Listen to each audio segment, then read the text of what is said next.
ಈಗ ನಾವು ಪುಲಿಗೆರೆ ಸೋಮನಾಥ ಬರೆದಂತಹ ಸೋಮೇಶ್ವರ ಶತಕ ಈ ಒಂದು ಪದ್ಯವನ್ನ ವಿಶೇಷವಾಗಿ ವಾಚನ ಮಾಡೋಣ.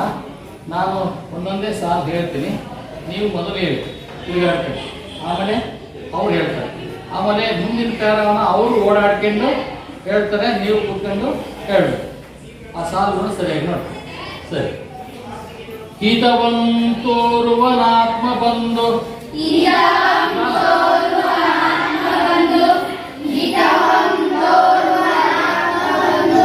ಪರವಾತಂ ತಂದೆ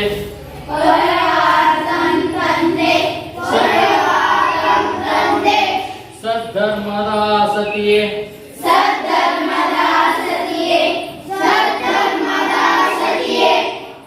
ಸರ್ವಕ್ಕೆ ಸಾಧನಂ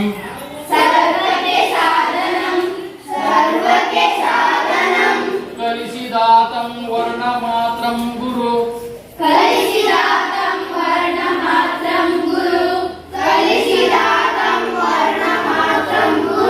ಶ್ರುತಿ ಮಾರ್ಗಂ ಬಿಡದಾತ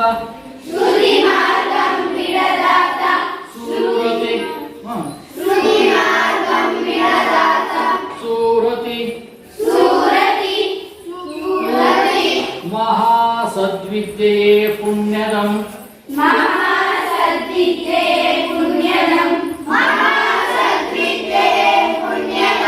ಸುತನೇ ಸದ್ಗತಿದಾತನೈ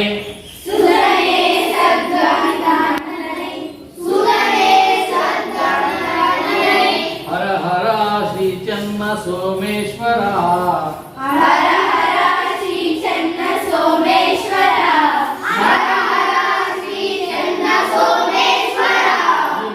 ಕೂತ್ಕೊಳ್ತೀರಿ, ಹುಡುಗರು ಎದ್ದೇಳ್ತಾರೆ, ನೀವು ಆಪೋಸಿಟ್ ಕೊಡ್ತೀರಿ, ನಿಧಾನಕ್ಕೆ ಹೋಗಿ ಜೋರಾಗಿ, ನೀವೆಲ್ಲ ಕೂತ್ಕೊಳ್ತೀರಿ.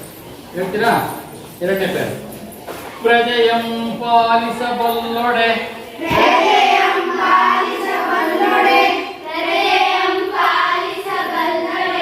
ಆತ ನರಸಂ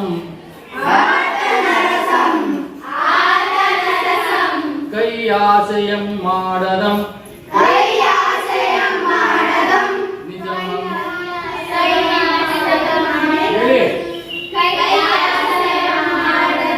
ನಿಜ ಮಂತ್ರೇಶ್ವರ ತಂದೆ ತಾಯ ಸಲವಲ್ ಬಲ್ಲಾತನೇ ಧಾರ್ಮಿಕಂ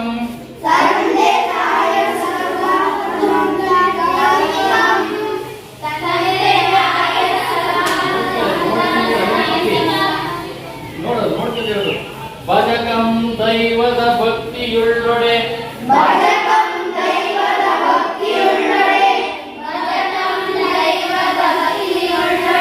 ಭಟಂ ನಿರ್ಭೀತತಾನಾದವಂ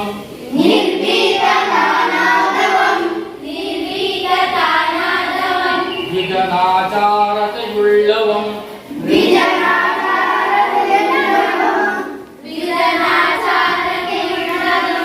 ಹರ ಹರ ಶ್ರೀ ಚನ್ನ ಸೋಮೇಶ್ವರ.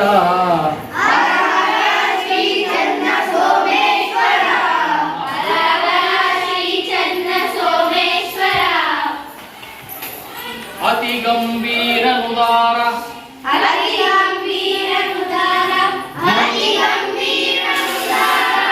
ಧೀರನು ಮಹಾಸಂಪನ್ನ ಸತ್ಯಾತ್ಮನು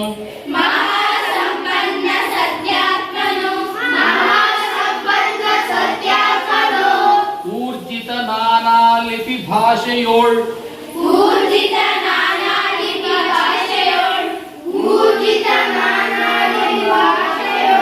ಪರಿಚಿತಂ ಲಂಚಕ್ಕೆ ಕೈ ನೀಡದಂ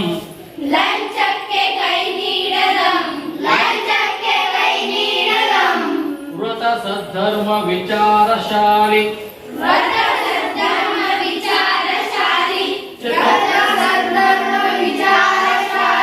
ಚತುರೋಪಾಯಂಗಳಂ ಬಲ್ಲವಂ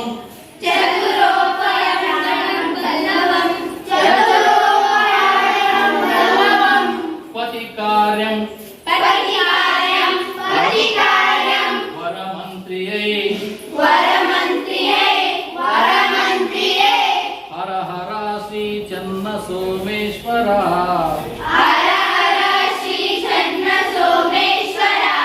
ಹರ ಹರ ಶ್ರೀ ಚನ್ನ ಸೋಮೇಶ್ವರ.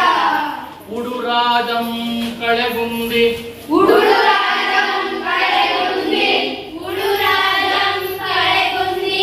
ಪೆಚ್ಚದಿಹನೆ ಪೆಚ್ಚದಿಹನೆ. ಪೆಚ್ಚದಿಹನೆ. ನೃಗ್ರೋಧ ಬೀಜಂ ನೃಗೋಧ ಬೀಜಂ. ನೃಗೋಧ ಬೀಜಂ. ಕೆಲಂ ಸಿಡಿದು ಕೆಲಂ ಸಿಡಿದು. ಕೆಲಂ ಸಿಡಿದು. ಪೆರ್ಮರನಾಗದೆ ಪೆರ್ಮರನಾಗದೆ. ಪೆರ್ಮರನಾಗದೆ.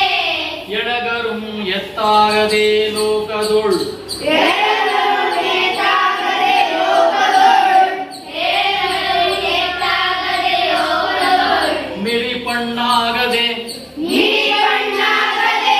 ಮಿರಿಪಣ್ಣಾಗದೆ. ದೈವ ನುಲ್ಮೆಗಿರಲ್ ದೈವನೊನ್ಮೆಗಿರಲ್. ದೈವನೊನ್ಮೆಗಿರಲ್. ಆ ಕಾಲಾನುಕಾಲಕ್ಕೆ ಆ ಕಾಲಾನುಕಾಲಕ್ಕೆ. ಆ ಕಾಲಾನುಕಾಲಕ್ಕೆ. ತಾಂಬಳವಂ ತಾಂಬಳವಂ. ತಾಂಬಳವಂ. ಬಲ್ಲಿದನಾಗನೆ ಹರ ಹರ ಶ್ರೀ ಚನ್ನ ಸೋಮೇಶ್ವರ. ಬಲ್ಲಿದನಾಗನೆ ಹರ ಶ್ರೀ ಚನ್ನ ಸೋಮೇಶ್ವರ.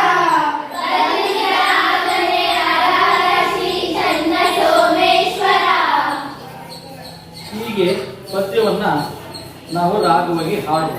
ಈಗ ಯಾಕೆ ನಾವು ಈ ತೊಂದರೆ ಒಂದು ಚಟುವಟಿಕೆ ಮಾಡಿದೆ ಅಂದ್ರೆ ನಾವು ನಮ್ಮ ದೇಹ ಚಲಿಸ್ತಾನೆ ನಮ್ಮ ಮನಸ್ಸನ್ನು ಆ ಕಡೆ ಗಮನ ಕೊಡುತ್ತೆ.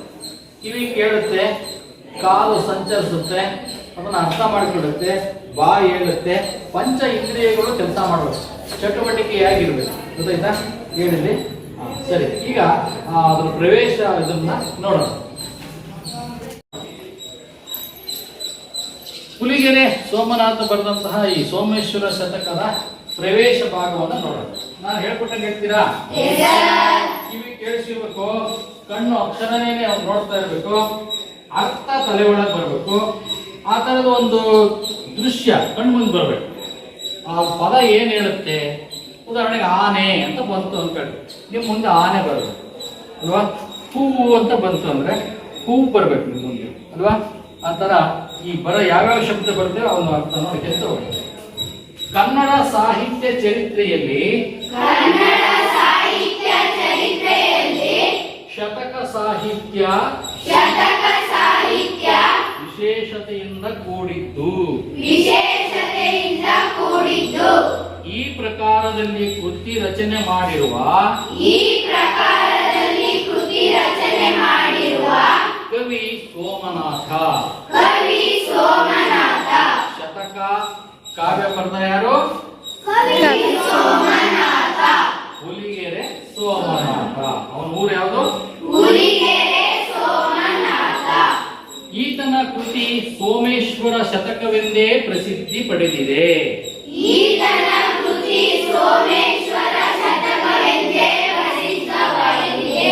ಸೋಮೇಶ್ವರ ಶತಕವು ಸೋಮೇಶ್ವರ ಶತಕವು ಕನ್ನಡ ನಾಡಿನ ಕನ್ನಡ ನಾಡಿನ ಜನಪದ ಕಾವ್ಯವೆಂಬಂತೆ ಜನಪದ ಕಾವ್ಯವೆಂಬಂತೆ ಜನಮನದಲ್ಲಿ ನೆಲೆಸಿರುವ ಕಾವ್ಯ. ಜನಮನದಲ್ಲಿ ನೆಲೆಸಿರುವ ಕಾವ್ಯ. ನೀತಿ ಬೋಧಕವಾದ ನೀತಿ ಬೋಧಕವಾದ ಈ ಕಾವ್ಯವು ಈ ಕಾವ್ಯವು ಇಂದಿಗೂ ಅನುಕರಣೀಯವಾದುದಾಗಿದೆ. ಇಂದಿಗೂ ಅನುಕರಣೀಯವಾಗಿದೆ. ಮಾತೃದೇವೋ ಭವ ಮಾತೃದೇವೋ ಭವ. ಪಿತೃದೇವೋ ಭವ ಪಿತೃದೇವೋ ಭವ. ಆಚಾರ್ಯ ದೇವೋ ಭವ ಆಚಾರ್ಯ ದೇವೋ ಭವ ಎಂಬುದು ನಮ್ಮೆಲ್ಲ ಧರ್ಮಗಳ ಮೂಲ ಮಂತ್ರ. ನಮ್ಮೆಲ್ಲ ಧರ್ಮಗಳ ಮೂಲ ಮಂತ್ರ ಯಾವುವು? ಮಾತೃದೇವೋ ಭವ, ಪಿತೃದೇವೋ ಭವ, ಆಚಾರ್ಯ ದೇವೋ ಭವ. ಇವರೆಲ್ಲರೂ ತಮ್ಮ ತಮ್ಮ ಕರ್ತವ್ಯಗಳಿಂದ ತಪ್ಪಿಸಿಕೊಳ್ಳಲು ಸಾಧ್ಯವಿಲ್ಲ. ಇವರೆಲ್ಲರೂ ತಮ್ಮ ತಮ್ಮ ಕರ್ತವ್ಯಗಳಿಂದ ತಪ್ಪಿಸಿಕೊಳ್ಳಲು ಆಚಾರ್ಯ. ಅಮ್ಮ ಅಪ್ಪ ಮೇಷ್ಟ್ರು ಗುರುಗಳು ಅಲ್ವಾ? ಇವ್ರು ಯಾರು ತಪ್ಪಿಸ್ಕೊಳಕ್ ಸಾಧ್ಯ ಇಲ್ಲ. ಅವರವ್ರ ಕೆಲಸನ ಅವರು ಮಾಡ್ತಾ ಇರ್ಬೇಕು. ಈಗ ನೋಡಿ ನಮ್ಮ ಕೆಲಸ ನಾವು ಮಾಡ್ತಾ ಇದ್ದೇವೆ. ಗುರುಗಳು ಬೋಧನೆ ಮಾಡೋ ಕೆಲಸ, ವಿದ್ಯಾರ್ಥಿಗಳು ನೀವು ಕಲಿಯೋ ಕೆಲಸ ಮಾಡ್ಬೇಕು. ಅಪ್ಪ ಅಮ್ಮ, ಅಮ್ಮ ಊಟಕ್ಕೆ ಹಾಕಿ, ತಂದೆ ಬಟ್ಟೆಗೆ ಹಾಕಿ ಅವ್ರ ಕೆಲಸವನ್ನ ನಿರ್ವಹಿಸ್ತಾರೆ. ಸರಿ, ಪ್ರಾಮಾಣಿಕವಾಗಿ ನಿಷ್ಠೆಯಿಂದ ಮಾಡಲೇಬೇಕು. ಪ್ರಾಮಾಣಿಕವಾಗಿ ನಿಷ್ಠೆಯಿಂದ ಮಾಡಲೇಬೇಕು. ರಾಜ್ಯವಾಳುವ ರಾಜನಾಗಲಿ, ರಾಜ್ಯವಾಳುವ ರಾಜನಾಗಲಿ, ಮಂತ್ರಿಯಾಗಲಿ, ಮಂತ್ರಿಯಾಗಲಿ, ರಕ್ಷಕರಾದ ಭಟರಾಗಲಿ, ರಕ್ಷಕರಾದ ಭಟರಾಗಲಿ, ಇದರಿಂದ ಹೊರತಾಗುವುದಿಲ್ಲ. ಇದರಿಂದ ಹೊರತಾಗುವುದಿಲ್ಲ. ಈ ಕರ್ತವ್ಯ ಪ್ರಜ್ಞೆಯೇ, ಈ ಕರ್ತವ್ಯ ಪ್ರಜ್ಞೆಯೇ ದೈವತ್ವದ ಸ್ಥಾನಮಾನ ಪಡೆಯಲು ಸಾಧ್ಯವಾಗುತ್ತದೆ. ದೈವತ್ವದ ಸ್ಥಾನಮಾನ ಪಡೆಯಲು ಸಾಧ್ಯವಾಗುತ್ತದೆ. ದೈವದ ಅನುಗ್ರಹವು ದೈವದ ಅನುಗ್ರಹವು ಸ್ವಾಭಾವಿಕವಾಗಿ ಸ್ವಾಭಾವಿಕವಾಗಿ ಏನೆಲ್ಲಾ ಪರಿವರ್ತನೆಗೆ ಕಾರಣವಾಗುತ್ತದೆ ಏನೆಲ್ಲ ಪರಿವರ್ತನೆಗೆ ಕಾರಣವಾಗುತ್ತದೆ ಎಂಬುದನ್ನು ಎಂಬುದನ್ನು ಮನೋಜ್ಞವಾಗಿ ಈ ಶತಕದಲ್ಲಿ ವಿವರಿಸಲಾಗಿರುವುದರಿಂದ ಇಂದಿಗೂ ಪ್ರಸ್ತುತವಾಗಿದೆ. ನೋಡಿ, ನಮ್ಮ ಸೇವೆ ನಾವು ನಮ್ಮ ಕೆಲಸ ಮಾಡ್ಬೇಕು. ಮಾತೃ ಪಿತೃ ಗುರು. ಹಾಗೇನೆ ರಾಜ ಆಗಿರ್ಬೋದು, ಅವನ ಕೆಲಸ ಮಾಡ್ಬೇಕಲ್ವಾ? ಮಂತ್ರಿ ತನ್ನ ಕೆಲಸ ಮಾಡ್ಬೇಕು, ಭಟರು ಸೈನಿಕರು ತಮ್ಮ ಕೆಲಸ ಮಾಡ್ಬೇಕು ಅಲ್ವಾ? ಪ್ರತಿಯೊಬ್ಬರಿಗೂ ಒಂದೊಂದು ವೃತ್ತಿಯನ್ನ ಒದಗಿಸಿದಾನೆ. ನಾವು ಅದನ್ನ ಅನುಸರಿಸ್ಕೊಂಡು ಹೋಗ್ಬೇಕು. ನಮ್ಮ ಕೆಲಸಗಳನ್ನ ನಾವು ನಿರ್ವಹಿಸ್ತಾ ಹೋಗ್ಬೇಕು. ಅವು ಏನ್ ಮಾಡ್ತವೆ? ನಮ್ಮ ದೈವತ್ವದ ಸ್ಥಾನಮಾನವನ್ನ, ಯಾರು ಎಂತ ಒಳ್ಳೆ ಕೆಲಸ ಮಾಡ್ತೀವೋ ಅವರು ದೈವತ್ವದ ಸ್ಥಾನಮಾನವನ್ನ ಪಡಿತಾರೆ. ಒಳ್ಳೆ ಸ್ಥಾನಮಾನಗಳನ್ನ ನಮ್ಮ ಜೀವನದಲ್ಲಿ ಪಡಿತೀವಿ ಅನ್ನೋದು ಈ ಒಂದು ಶತಕದಲ್ಲಿ ಕವಿ ಕುಲಗೇರಿ ಸೋಮನಾಥ್ ಅವರು ಬರೆದಿದ್ದಾರೆ. ಈಗ ಈ ಒಂದು ಕೃತಿಕಾರರ ಪರಿಚಯ ಇಷ್ಟೆಲ್ಲ ಬರೆದಿರೋ ಪುಲಿಗೆರೆ ಸೋಮನಾಥನ ಬಗ್ಗೆ ನಾವೀಗ ತಿಳಿದುಕೊಳ್ಳೋಣ. ಪುಲಿಗೆರೆ ಸೋಮನಾಥ ಸಾಮಾನ್ಯ ಶಕವರ್ಷ ಸುಮಾರು 1299ರಲ್ಲಿ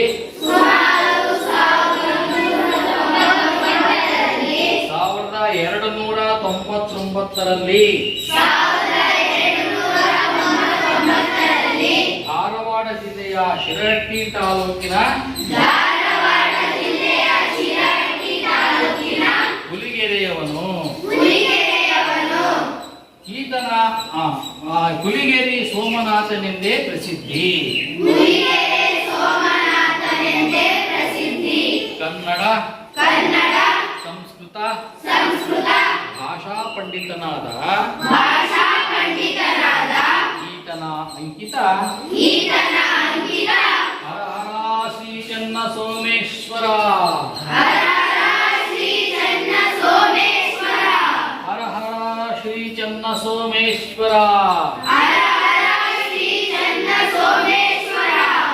ಹುಲಿಗೆರೆ ಸೋಮನಾಥನ ಅಂಕಿತ ಯಾವುದು? ಬಸವಣ್ಣನವರ ಅಂಕಿತ ಯಾವುದು? ಕೂಡಲ ಸಂಗಮ ಅಕ್ಕ ಮಹಾದೇವಿಯ ಅಂಕಿತ ಯಾವುದು? Very good, Chennamalli. ಹಾಗೆಯೇ ಈತನ ಅಂಕಿತ. ಇವರು ಕೂಡ 12ನೇ ಶತಮಾನದಲ್ಲಿ ಇದ್ದಂಥವ್ರು, ವಚನಕಾರರ ನಂತರ ಬಂದಂಥವ್ರು ಇವರು ಹುಲಿಗೆರೆ ಸೋಮನಾಥನವರು. ಇವರು ಧಾರವಾಡ ಜಿಲ್ಲೆ ಶಿರಹಟ್ಟಿ ತಾಲೂಕಲ್ಲಿ ಹುಲಿಗೆರೆ ಅನ್ನೋ ಊರಿನಲ್ಲಿ ಜನಿಸಿದರು. ಸರಿ, ಇವರು ಕನ್ನಡ ರತ್ನ ಕಂಡಕ ಕಾವ್ಯವನ್ನ ಚಂಪು ಬರೆದಿದೆ. ಕನ್ನಡ ರತ್ನ ಕಂಡಕ ಕಾವ್ಯವನ್ನು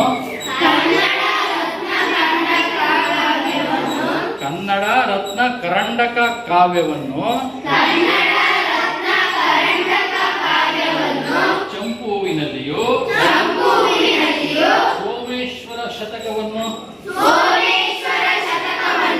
ವೃತ್ತ ಛಂದಸ್ಸಿನಲ್ಲಿಯೂ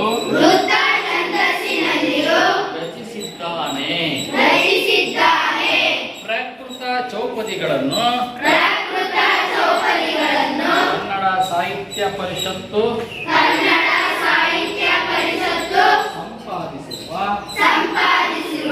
ಸೋಮೇಶ್ವರ ಶತಕ ಈ ಕೃತಿಯಿಂದ ಆಯ್ಕೆ ಮಾಡಿಕೊಳ್ಳಲಾಗಿದೆ. ಸರಿ, ಈ ಕವಿಗಳು ಯಾಕಪ್ಪ ಈ ಕವಿತೆ ಬರೀತಾರೆ, ಯಾರಿಗೋಸ್ಕರ ಬರೀತಾರೆ, ಅದರ ಆಶಯ ಏನು ಅನ್ನೋದು ಮುಖ್ಯ ಅಲ್ವಾ? ಅವ್ರು ಯಾಕೆ ಆ ಕವಿತೆ ಬರೆದ್ರು, ಅದರಿಂದ ನಮಗೇನು ಉಪಯೋಗ ಅನ್ನೋದನ್ನ ನೋಡೋಣ. ಆಶಯ ಭಾವದಲ್ಲಿ ನೋಡೋಣ. ಸಮಾಜದ ಅವಿಭಾಜ್ಯ ಅಂಗವಾದ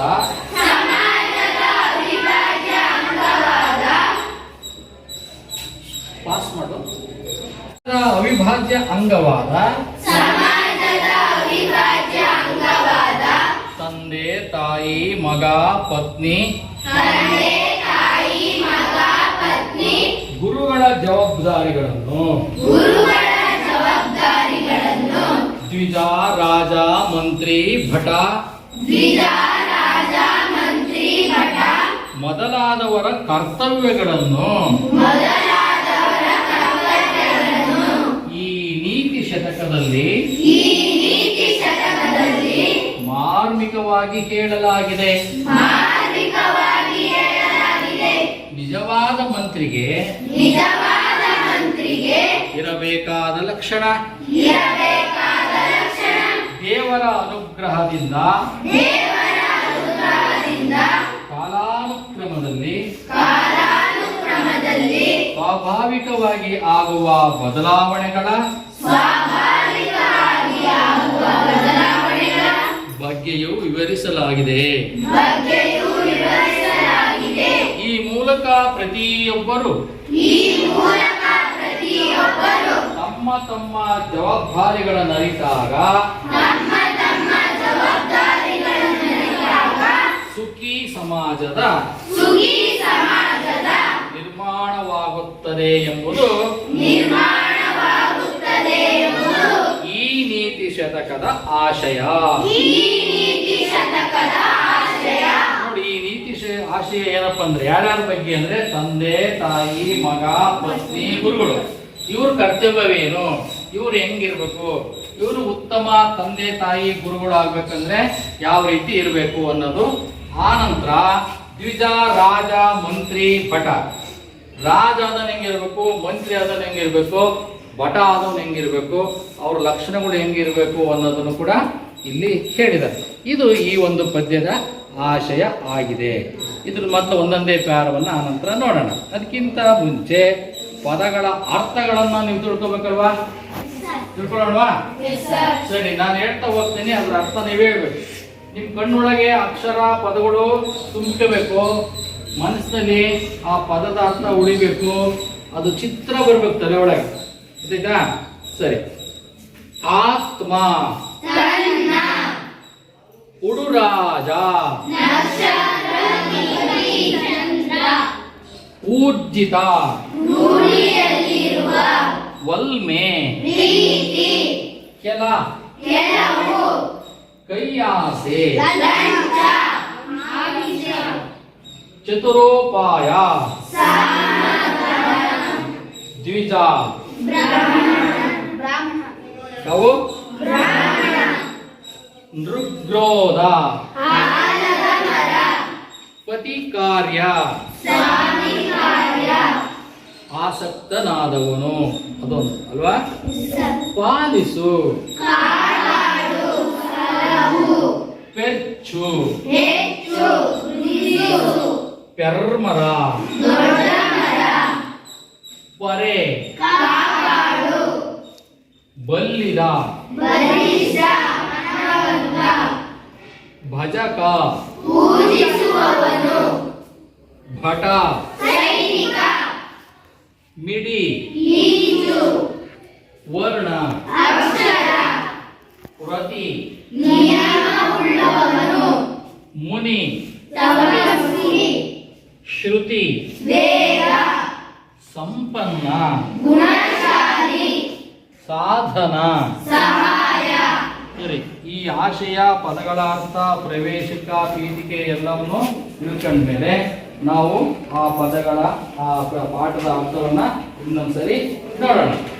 ಈ ಚಟುವಟಿಕೆ ಯಾಕಪ್ಪ ಮಾಡಿಸಿದೆ ಅಂದ್ರೆ ನಿಮಗೆ ಪದ್ಯವನ್ನ ಈಗ ಹಲಸಿನ ಮರ ಇರುತ್ತಪ್ಪ, ಹಲಸಿನ ಹಣ್ಣು ಸುಮ್ಮನೆ ಸುಲಭಕ್ಕೆ ಸಿಗುತ್ತಾ? ಎತ್ತರ ಹಲಸಿನ ಮರ ಇರುತ್ತೆ, ಅದನ್ನ ಹತ್ತಬೇಕು, ಹೊತ್ತಾಗೆಲ್ಲ ಮೈಯೆಲ್ಲ ಪರಚುತ್ತೆ, ಗಾಯ ಆಗುತ್ತೆ, ಹುಷಾರಾಗಿ ಹತ್ತಬೇಕು ಅಲ್ವಾ? ಆಮೇಲೆ ಏನ್ ಮಾಡ್ತೀರಿ, ಆ ಕಾಯಿಗೆ ಕೀಳ್ತೀರಿ, ಕಿತ್ ಕೆಳಗಾಗ್ಬಿಟ್ಟು ಹೊಡ್ಕೊಂಡು ಹೋಗ್ಬಿಡುತ್ತಲ್ವಾ? ನಿಧಾನ ಕೀಳಿಸ್ಬೇಕು, ಮತ್ತೆ ಕೆಳಗಿಳಿದು ಬರ್ತೀರಿ, ಅದನ್ನು ಕೊಯ್ತೀರಿ, ಕೊಯ್ದ ತಕ್ಷಣ ಹಲಸಿನ ಹಣ್ಣು ಕೈಯಾಗಿ ಬಿಡ್ತೀರಾ? ಏನ್ ಮಾಡ್ತೀರಿ? ಕೈಗೆ ಎಣ್ಣೆ ಯಾಕೆ ಚಿಂತೀರಿ? ಓ, ಅದು ಕೈಗೆಲ್ಲ ಹಿಡಿದ್ಬಿಡುತ್ತೆ, ತಿನ್ನಾಕ ಬರಲ್ಲ. ಅದಕ್ಕೆ ಕೈಗೆ ಎಣ್ಣೆ ಹಚ್ಕೊಂಡು ತೊಳೆನೆ ತೆಗೆದು ಬೀಜ ಎಲ್ಲ ನುಂಗಿ ಮೇಲಿಂದ ಬಿಸಾಕ್ತಿವಲ್ಲ. ಏನ್ ಮಾಡ್ತೀವಿ?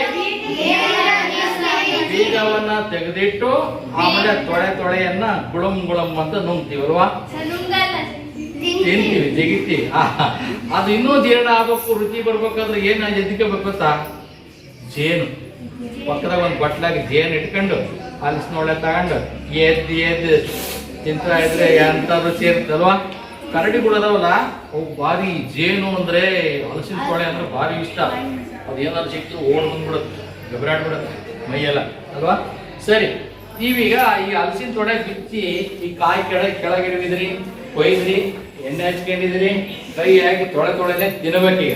ಜೊತೆಗೆ ಪಕ್ಕದಾಗ ಸ್ವಲ್ಪ ಅರ್ಥ, ಪದಗಳ ಅರ್ಥ ಎಲ್ಲ ತಿಳ್ಕೊಂಡಿದ್ರೆ ಹಲಸಿನ ಹಣ್ಣಿನ ಜೊತೆಗೆ ಜೇನುತುಪ್ಪ ಎತ್ಕೊಂಡು ಮೆಂದಂಗಾಗುತ್ತೆ. ಅವಾಗ ಈ ಪದ್ಯದ ಅರ್ಥ ನಮಗೆ ಸರಿಯಾಗಿ ಅರ್ಥ ಆಗುತ್ತೆ, ಜೀರ್ಣ ಆಗುತ್ತೆ ಅಲ್ವಾ? ಯಾವ ಪ್ರಶ್ನೆ ಕೇಳಿದ್ರು ಉತ್ತರ ಹೇಳಲಿಕ್ಕೆ ಬರುತ್ತೆ. ಈಗ ಅದರ ಅರ್ಥನ ಅನಂತರ ನೋಡೋಣ. ಮುಗಿಸಿದ್ಯಾ?